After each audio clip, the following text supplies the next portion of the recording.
Gergely vagyok, 19 éves és egyetemista.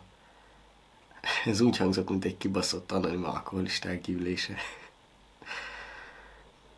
Neten úgy ismerhettek, mint ez a tilis srác, aki eszeveszettül abszurd videókat csinál, és teli van hülyeséggel. A barátaim úgy ismerhettek, mint ez a tilis srác, aki mindenből viccet csinál, és minden hülyeségben benne van. De igazából nem szeretek egyedül lenni. Egy ideig jól megy, próbálom lefoglalni magam. Elmosogatok, főzöcskézek, játszok a neten. Próbálom kimozdítani magamat a saját komfortzónámból. Elmenni koncertekre,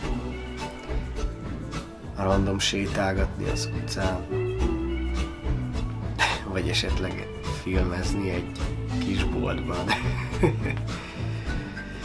De egy idő után mindig úgy találom magam, hogy már nincs mit csinálni, és mindent meguntam, és akkor csak én maradok meg a gondolataim,